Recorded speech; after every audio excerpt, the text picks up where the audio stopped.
All right, welcome back to 353. Thank you for joining me today. So today we get to start unraveling the mystery of virtual memory and how that works, which is one of the most important topics in this course. So if we think about it, how should we implement virtual memory mapping? So what are some ideas we have, your ideas, for actually implementing this? So remember, memory, byte addressable, and I also want to be able to map multiple processes virtual memory, so the same address and different process should be able to map to the same or a different physical memory, depending on whether or not I want to share that memory or not. Assuming everything's independent, each virtual address in a process should point to a different physical address. So how would I implement such a thing? Any ideas? Yep. Block off certain, like the physical memory. Yeah, that one option, we could just block off some chunk of physical memory for each process and then do the mapping and maybe implement the mapping. Most people say like a hash table or something like that. Hash tables are slow, so you could essentially just like have an array of lookups. So you could like say, hey, this block of memory is associated with this physical memory, this block of virtual memory is associated with this block of physical memory, and that's basically how we do it, and we'll spend all of today unraveling that and all of next lecture as well. So remember our checklist for virtual memory. So the list of goals we want are we want multiple processes to be able to coexist at the same time and be completely independent. So even though they access the same virtual address, they should not share physical memory unless they kind of opt into it, and that's another way to do inter-process communication. But we'll assume we want things to be completely independent right now. Also, processes should not be aware they're sharing physical memory. So aside from maybe running out of memory, you shouldn't be able to read another process's memory or anything like that. That would obviously be some pretty bad security concerns. If I could just have any random rogue process just start reading memory from, I don't know, my banking application or whatever. Probably a bad idea. So that's the third point. Can't access each other's memory unless you're explicitly allowed to, and that is, like I said, another way to do IPC, and you can actually share memory, but too complicated for now. We'll just make sure every process is actually independent. The fourth point is we want performance close to using physical memory. So there's many ways to implement this. So like most people say hash table, but we want really good performance. Hash tables have to do a lookup and a hash function and all of that stuff. You don't want to do that for every memory access. It's going to be really, really slow. And for some reason, people think hash tables are like some magical thing. A hash table is just an array. Hash table is basically just a compressed array. That's it. The only magic is that hash function. Otherwise, it's just an array. Also, we want to limit the amount of fragmentation, so we don't want to waste memory. So if we have that block idea of just giving each process a separate block of memory, we probably don't want to give them each a gigabyte of memory whenever they're running, whether they use it or not. Otherwise, if my process only uses a few megabytes or kilobyte or whatever, I'm wasting all the rest of that memory. So I want to limit the amount of wasted memory I have. So remember, low-level details from C and just computer architecture in general.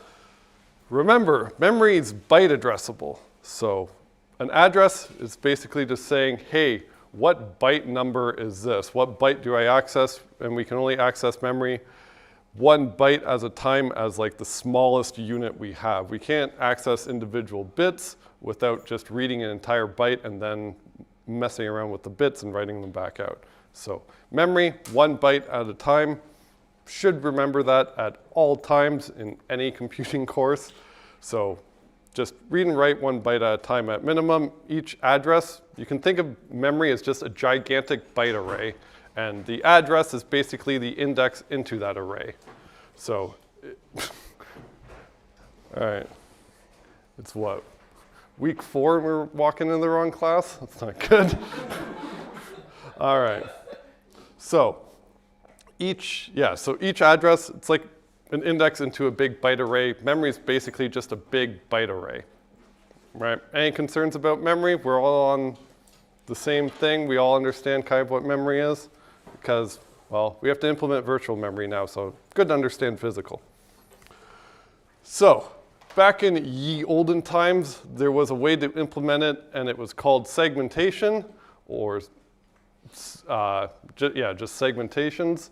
And they're not used anymore. I'll explain it just for the history lesson, because anyone ever accessed invalid memory and you got a seg fault? Yeah, seg, short for segmentation. Even though, funnily enough, we don't use segmentations anymore, but with computing, as soon as you expose a name to a user, like a struct or anything like that, well, you can't change it. So any invalid memory access is called a segmentation fault, just from now until the end of time, because history. So how segments worked back in the day is they divided virtual addresses into like segments for specific uses. So like one segment for code, all of the instructions, another segment for data, so all of your global variables and everything like that. One for the stack, so any local variables you have in your function, and then the last segment for your heap, which is where your dynamic memory allocations happen. So this kind of looks like an ELF file. If we actually started exploring other ELF files for whatever reason, they kind of look like this. They just tell you where in that file is the code, where's the data, where's how much stack space to make, things like that. So each of these segments can be a variable size, and you can dynamically resize them if you want. So they can be large, and if you have to grow something, it's really, really costly to relocate it because, well, you actually have to find a space in physical memory that's contiguous. Maybe you have to move all the memory there, and it's really, really bad. So it leads to a bunch of fragmentation because, well, you know, if I have a gap in between 2 blocks of memory, well, maybe this gap isn't big enough to actually fit a new process running. So it's essentially going to be useless memory that I can't use for any purposes. So it's going to be fragmentation. Fragmentation is just another word for wasted memory. So this is going to no longer be used in modern operating systems. But we get some things about it. So how it worked is each segment kind of looks like an array. So to describe where a segment is in physical memory, you tell it like the base address. So what address does this start at? What's its limit or size? Like how many bytes can I possibly are valid in this? And then some permissions. So like, can I read, write this memory? Can I execute it? Some memory permissions. So how that? If you haven't seen the word offset before, it's just a generic term in computing just saying how many bytes from the beginning is something.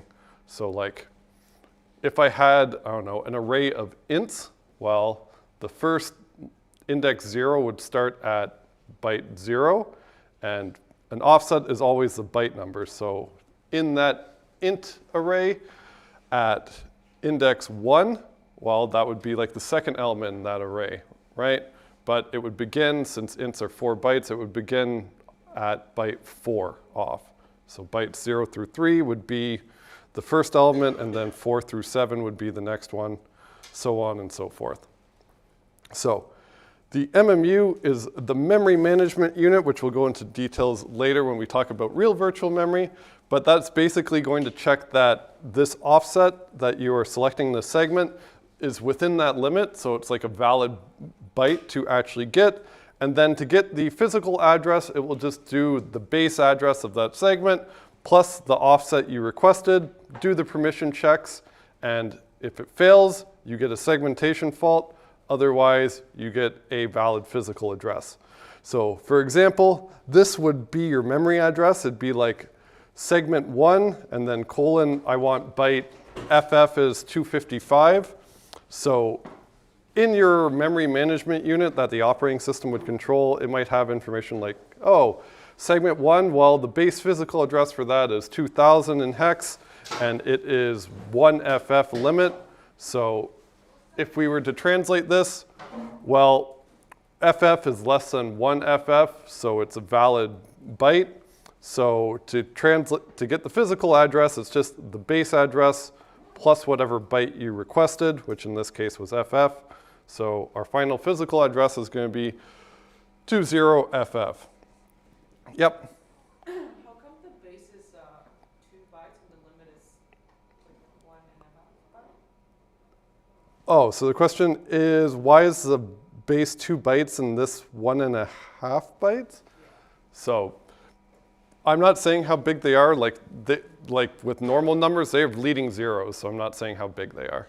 So is the limit, like the maximum limit, essentially base plus the limit that you're specifying here? Yeah, the limit's just a hex number. It might be, like the limit would be, the size of that would be dependent on like the CPU architecture you have. Okay.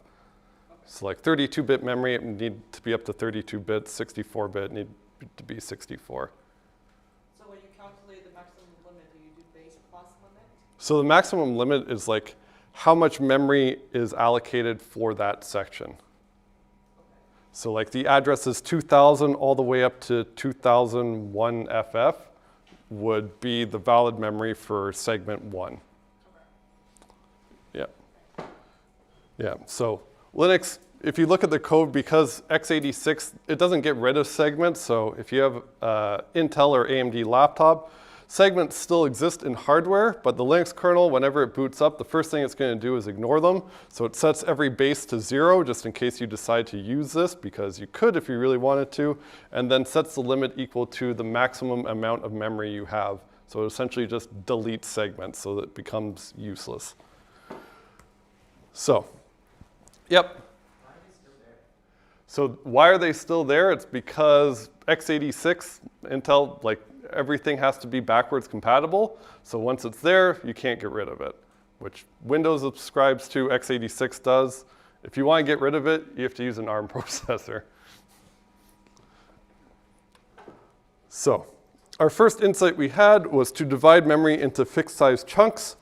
So I could just like have a virtual block of memory that's of some size, and I could just map that to a physical block of memory to figure out where that is in physical memory. And then even though some process might be using the same virtual block number, well, the operating system could map those to different physical blocks, and then each process would be completely separate from each other. So our MMU, or a memory management unit, that is the hardware on your machine that is responsible for actually doing the translation for you. So it will map a virtual address to a physical address and also do all of the permission checks like reading and writing depending on what operation you want to do, because you can make, you can make memory that you're not allowed to write to.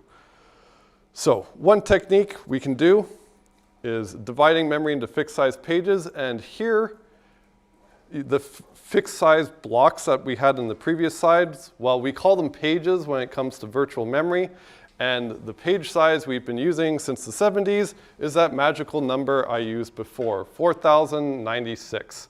So they decided that number was the perfect Goldilocks number to set the block of memory for, so we got good performance, and also we didn't have too much fragmentation. So some terminology you might see come up is a page, which is that fixed size block of memory. For this course, it's probably typically always 4K or 4096. A page in virtual memory, we just simply call that a page. You might see it referred to as a virtual page. And then that same page in physical memory, sometimes people call it a page. Sometimes it's called a frame. Whoops, my search and replace went bad. It's not called a slide, it's called a frame. Wow, that's a bad error on this. So a page in physical memory is called a frame, and I will fix that. So typically, 64 bits for memory, that's a lot of accessible memory. So that's like what, like exabytes or something like that? So typically, you don't really need all 64 bits. So you might have like different levels of virtual addresses you can use, but the implementation details are the same. So as we'll see as we go through the course, the more virtual memory you can actually map, the more expensive it is to actually keep track of that mapping. Kind of makes sense, at least you'd need a bigger array. So we might want to keep it small as small as possible so that it's still usable. So for most systems nowadays, we use a 39-bit virtual address space. That's used by RISC-V, x86, ARM by default, and that allows every single process to address 512 gigabytes of memory. So if it was only a 32-bit machine, 32, so 2 to the 32, and that's how many bytes you could address. And if since each thing you can address is a byte, that's 4 gigabytes you could address with a 32-bit machine, which is why we moved on from them, because 4 gigs of memory isn't terribly special nowadays. And especially if you're using Chrome, 4 gigs is nothing. So had to move on to that. So right now we're at 39, and that system's called SV39 specifically for RISC-V. Everyone else calls it a different thing. But this allows each process to address up to 512 gigs of memory, which should keep Chrome happy for like 2 more years. So how this is implemented is with a page table, and that page table is basically just a giant lookup array. So it's going to be indexed by a virtual page number, and what is stored in that array is the physical page number. So what that looks like visually is we'll have a virtual address here. That virtual address, while we could use up to 64 bits because we have a 64-bit machine, but since we're only supporting 39-bit virtual addresses, we're just going to ignore the top whatever bits. So we're going to split up that 39 into 2 sections. So the first section is called the offset. So that is where you are in a page. So this is directly related to the size of a page. So remember, our pages are 4,096 bytes. So in order to be able to address every single byte in that page, we need 12 bits, right? Because 2 to the 12 is 4,096. So the offset is directly related to our page size because it's telling you what byte you want to actually access on the page. So the other bits, so we just take 39 minus 12. So the other 27 bits are the index bits. So that's basically how many virtual pages we have to be able to store a mapping for. So in this case, we would have 27 bits. So in this page table, well, it would have 2 to the 27 entries, right? Because, well, powers of 2. So this page table would have to have 2 to the 27 entries, so it would have to have a lot of entries. And each thing in this page table, its contents is that physical page number. And the size of that doesn't really matter. So it turns out they kind of only store 44 bits to keep track of the physical page number in this table. So whenever we need to translate an address, so if we have any virtual address, we treat these bits as the index. We would look it up in this page table, and then in this page table, we would get a physical page number, and then that would be the physical page number that the memory is actually located at, and then the actual physical address would just be the physical page number followed by the offset, because we don't need to translate the offset. It's where you are in a page. Doesn't matter if it's virtual or physical. Yep. How does it just get from 27 bits to like 44 bits? So the question is, how does it get to 27 bits to 44 bits? So the 7 bits here are just to use for an index into this table.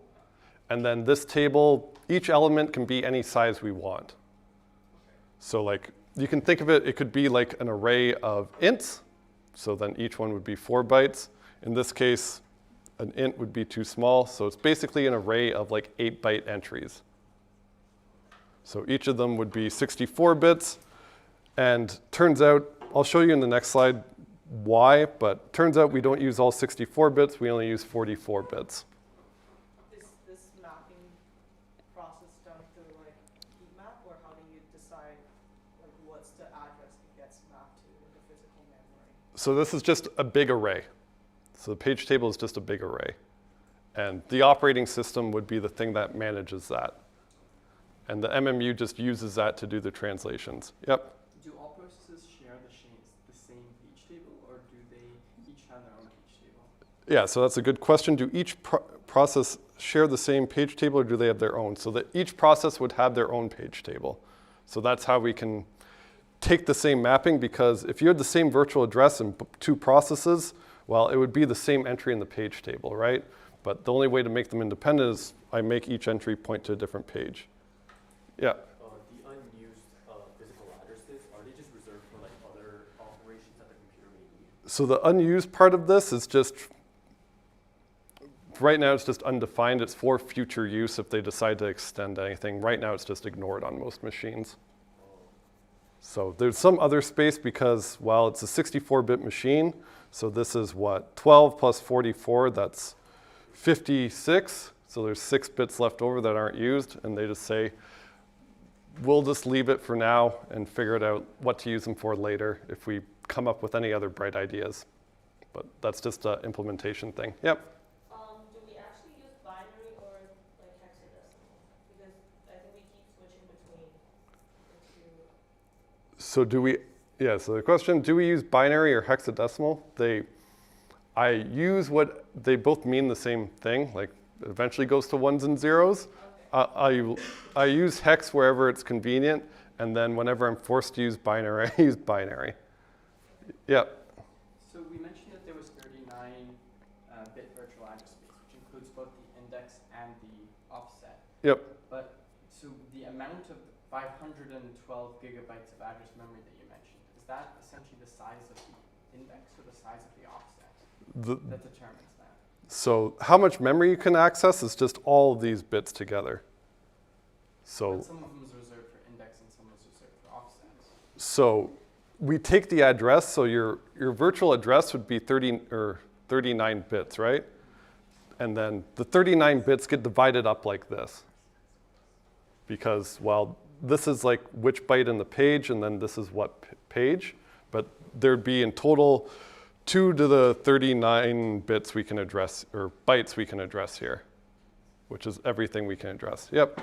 If everything is bytes addressable on a computer, why are we using odd numbers of bits? So yeah, the question is, if everything's byte addressable on a computer, why are we using bits? So we're using bits here. Because you need to store that in a certain amount of bytes, right? So the bits here, the thing that actually operates on these bits is the MMU, which is hardware, so we don't actually have to operate on it. So the MMU does this translation. What we manage is this page table. So we manage this in software. So, and this is a nice size. It's also an odd number, though. It's an odd number, but we'll see why in a second. We'll make it a nice number. All right, yeah, and also, by the way, that's like huge, right? That's a lot of entries, 2 to the 26. If anyone has a calculator and give me that number, that's a lot of entries. Probably not a good idea. So each like element of that array in the page table, it's called a page table entry. So it stores a bit more than that physical page number. So what it actually stores is, at least on this system, they're powers of 2, they're nice. So each entry is 8 bytes, which is 64 bits. So it turns out this is how it divides that entry up, so those 64 bits. So for this course, it has a bunch of permission checks. So it has one bit here that says whether this entry is valid or not. So if this bit is a 0, it's not valid. If it's a 1, it is valid. And then there's like some other permission checks, readable, writable. So is this page readable or writable?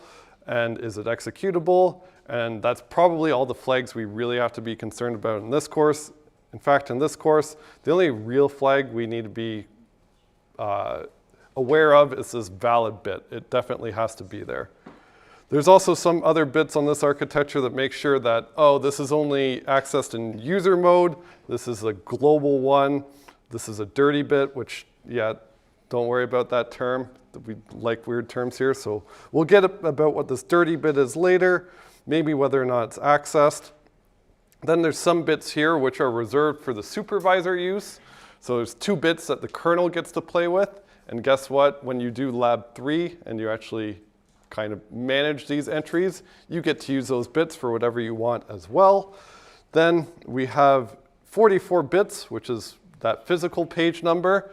And then they decided to just reserve 10 bits for future use. If someone decides to come up with another flag or something later, then they can go ahead and reuse that without having to make this thing any bigger. But this is what the page table entry currently looks like. So the kernel, it handles like setting up the translations, setting up the page table so that the MMU can actually translate the virtual addresses. So the kernel would manage something like this page table, and this page table would be just a giant array. So I'll just write out the index in this left column just to make it a bit easier to read. And then each entry, I'll just say the PPN number and assume it's valid. So I'll say that in the right column. So if I have this, well, if I do the translation between a virtual address to a physical address, say this is my virtual address on the left, turns out, because if we go back, this offset, we don't have to translate it, right? It stays the same. It's just what byte on the page we want to access. Turns out it's a very nice number. So 12 bits, each hex digit is 4 bits. So essentially the last 3 hex digits we don't have to translate if this is our page size. So in this case, the last 3 hex digits of this virtual address are A, B, 0. So we don't have to translate them. And the bits, everything before that, is essentially that virtual page number or what index I should use in this array. So if I was trying to translate this address, well, I would figure out what the virtual page number is. So it would be 0, and then I would look at the page table, which would be unique to a process, and say, hey, at virtual page number 1, that's PPN 1, or sorry, at virtual page number 0, it's PPN 1. So my physical address would be 1, so I just essentially replace the virtual page number by the PPN I looked up, and then I keep the offset the same. So it's A, B, 0. Same thing for all the other translations. So for 1, FA0, well, FA0, that is the offset, so I don't have to translate this part. And 1 is our virtual page number. So if I look it up, whoa, at virtual page number 1, it's physical page number 4. So the resulting physical address is just 4FA0. So questions about that? Yep. So is that offset, the 12 bits, essentially the smallest unit of memory that can be allocated? Yeah, so that offset, the 12 bits, so in terms of memory allocation in the kernel, that's the smallest allocation it'll do, just 1 page at a time. And also, that's why I use the magic number in a bunch of programs, because I know that's the smallest unit I get anyways. I may as well not ask for like 100 bytes, because I know I'm probably going to get a page. So why bother wasting space? All right, so here is a typical question that you have to generalize any like page translation. And these are fun ones to put on exams. Everyone loves these ones. So this question just comes up with a whole new virtual memory system. So it will probably tell you the page size, like the size of the virtual address, the physical address, and probably the page table entry size for other questions, and sometimes one may be left out and you have to figure out the other one. So let's go through this question. So that is not what I want. This is what I want. So in this question, it says we have an 8-bit virtual address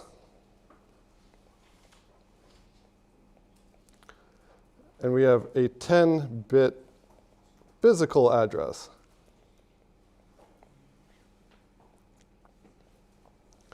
And it also says we have a 64-byte page size. So it goes through a bunch of questions. Like first question was, how many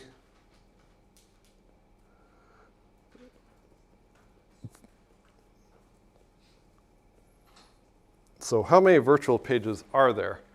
Well, at least with this scheme where we just have a single page table, well, we should divide up that virtual address and split it up into how many bits are the offset and then how many bits are the virtual page number. So remember the offset, how many bits we need for the offset is directly related to the page size. So for these, knowing your powers of 2 is pretty good. So anyone quick, what's 64 in powers of 2? 6. 4, 6. So I can only like multiply by 2 and divide by 2 like up to 2 times. So if you want to just remember like 1 or 2 good numbers, 2 to the power of 5 is 32. Just remember that and then you can figure it out from there. And then 2 to the 10, you should also know that one. That's 1024. So knowing those, you can pretty much figure it out from there. So to get, 2 to the 5 is 32. If I multiply that by 2, I get 64. Yay. So I'll put this back down here. So in this, my offset would be 6 bits. So how many bits do I have left over for this virtual page number? 2. So this asks how many virtual pages are there? So how many different pages could I index? Or how many different entries would be in that table? 4, right? So this would be 2 to the power of 2. We can keep it at that. Or in other words, 4. All right.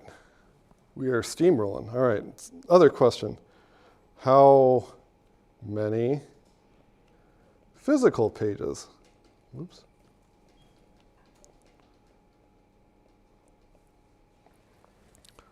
So, same idea, but now we would have like offset and then ppn for our actual physical pages.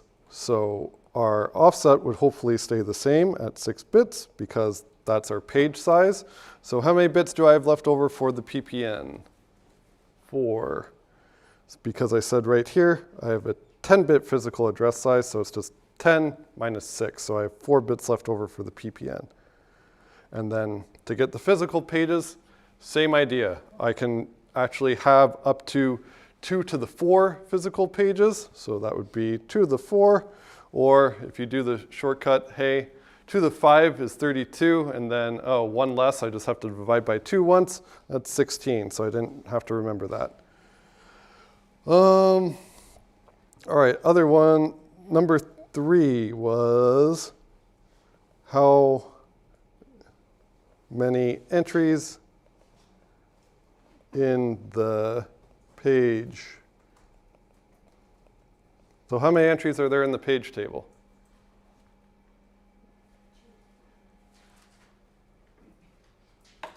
In this page table for this question. Yeah. 4. 4, right? Kind of a trick question. 4? Yeah, 4, because it's just I have to be able to have, for each virtual page, I need to be able to map that to some physical page. So it's just always going to be equal to whatever this is. So 4. Yep. Can you explain one more time why this, like not this example, the previous, like in general, why the 4,000, like 4096 is a magic number? And like that's the smallest block of memory that we have. Why the 4096 is the page size? Yes. So why 4096 is the page size is just because it was like a Goldilocks number that they discovered in the 70s, where it was fast enough if they used that number and didn't waste that much space. For no other reason than someone picked that in the 70s.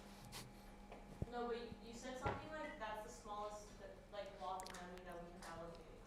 Yeah, Yeah, the 12 bits, but can we not just allocate 1 bit, but no. So the kernel only deals with memory and pages. It only cares about pages. oh, okay. Yeah, so you can, your program can ask for a byte, but the kernel is going to map, like give it a page, and it'll have a bunch of other memory it can use. Yeah. Would you ever have a case where it was the opposite, where you had more virtual pages than physical pages? Yeah, so the question is, would there ever be the case where it's the opposite, where I have like more virtual pages than physical? And this is just a system I made up, so you could. It would probably be a bit silly because having a larger virtual address means that table gets bigger and it's more expensive to implement, and doesn't really make sense if it's bigger than the physical address size, because then I can't access stuff. But turns out some systems use virtual addresses to map other things, like map hardware and other things. So it might be able to actually use more virtual addresses if it wants. So you could design a system like that, but it'd be probably pretty weird. But you could, yeah. So in this virtual, in this page table that we have 4 entries, and it's the size of each entry depending on the number of physical pages. So if you have 4 entries, are the size of each of those entries going to be 4 bits? Because that's the number of physical pages that we could have? Yeah, so the question is, in the page table, like how big does each entry need to be, essentially? Yes. So, yeah, that's a good question of, in the page table, how big does each entry need to be? So remember, like the important things that an entry stores, so like the page table entry, what does it store? It stores like the PPN and then like a bunch of permission bits. For the purposes of this course, we can assume it always has to have like at least a valid bit. Oh, my voice is cracking, nice. So if the page table entry contains the PPN and like a valid bit, it needs to be able to at least that big, right? So in this case, our PPN is 4 bits, and then the valid bit would be 1 bit. So in this case, yeah, so your PTE always has to at least hold the PPN and a valid bit. So my PPN in this case would have to be at least 5 bits. And because we store it in like a big array, it should probably be like bytes and powers of 2. So this, we could just say probably just one byte is sufficient for this, right? But if my PPN was bigger, wow, that almost sounded really weird. Whew. All right, I should stop talking. So if it was like 10 bits or something like that, then if this was, Monetized on YouTube. yeah, great. Yeah, I don't know what the YouTube rules are, so hopefully not. All right, so if my PPN was actually 10 bits, then it would be like 10 bits plus 1, so it would need to be at least 11. So next like power of 2 would probably be like 2 bytes. So yeah, your page table entry would be related to how big that thing, I'm not going to say again, is. So in this case, I just wrote out an array for the page table.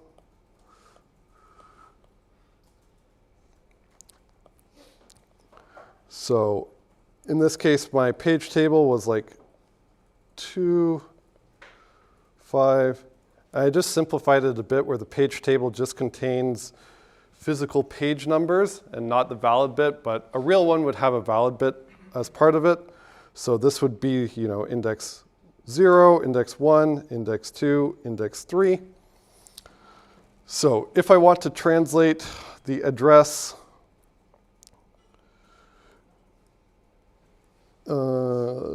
what address? So I want to translate the address F1. And this would be like the virtual address. And then question, do PPNs get mapped to non-volatile memory if the RAM isn't sufficient for some large entries? So we'll get into that later, but essentially, yeah, you can actually fake having more memory than there actually is because you could map virtual page numbers to whatever the hell you want. So you could map them to like hard drive space if you really wanted to. And that's one way you can actually use more virtual memory than you have physical memory on your machine, but we get into that later. All right, so back to this. So I want to translate the address, the virtual address F1. So in this case, I have to take the virtual address and then split it off into like VPN and the offset. In this case, I have to do binary because like hexes don't really work for this because I have 2 bits and then 6 bits, so it doesn't really work that well. So if by some unfortunate happenstance you have to actually translate hex to binary, again, there's short little ones you should know. So the only real important one that I remember is A. A is equal to 1010 or 10. A is supposed to be 10. In binary, it's 1010. That's how I remember it because I'm dumb. So if you know that one, you can pretty much figure out the rest of them. And F is like the last one, so F is always 1111. So at least in this one, I was a bit nice. So F is 1111. And then 1 in hex, well, that each hex is supposed to be 4 bits. So this would be 0, 0, 0, 1. So F1 would actually be this. So the last 6 bits here, this is my offset. And then these 2 bits are my VPN. So what is 1, 1, I don't know, in decimal, well, 3, right? So this is 3. So that's basically the index in this page table I'm supposed to use. So I'm supposed to use this one, right? So in order to translate this address, well, I keep the offset the same, so it's 1, 1, 0, 0, 0, 1. And then in here, this is where I put the physical page number, and 8 in binary, or sorry, yeah, 8 in binary is like 1, 0, 0, 0. So if I want to write this back out in hex, I start grouping by 4s. So this is the last hex digit, this is the next one, and this is the other one. So if I want to write that a bit neater, this is 1, 0, this is 0, 0, 1, 1, and this is 0, 0, 0, 1. So what is 1, 0 in hex? 2. So if I write out this physical address in hex, it's going to be 2. What's this in hex?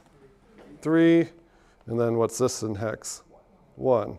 So with this page table, if this process uses address F1, it gets translated to 231. Yep. So here there's no valid bit in the table? Yeah, so here there's no valid bit in the table. I'm just assuming everything's valid just to save space. But on real ones, I would probably tell you if it's valid or not, or just put another column there or something. All right, questions about that? All right, so yeah, preempted me a long time ago. Each process gets its own page table. So this also lets us explain what happens in fork and why it's fairly fast. So when you fork a process, it copies that page table exactly as it is in the parent. And how it is fast is an implementation called copy on write. So basically what it will do is it will turn off write permission.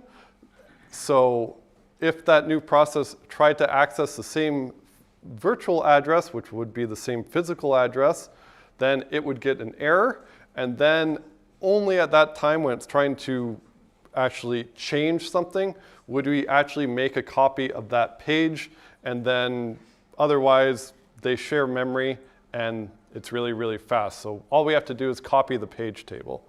So the problem, though, is you might realize that that page table, at least for that 39-bit virtual address, so going back to the real implementation, it had 2 to the 27 entries, and each entry itself is 8 bytes, or 2 to the 3.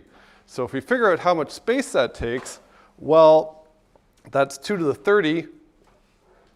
Yeah, that's 2 to the 30, or 1 gigabyte. So probably a pretty stupid idea that each process actually just requires 1 gigabyte by itself for a page table. So I don't know how much memory your laptop has. Mine has 16 gigs of RAM. So if this was true, as soon as I had 16 processes running, I'd be out of memory just from the page tables.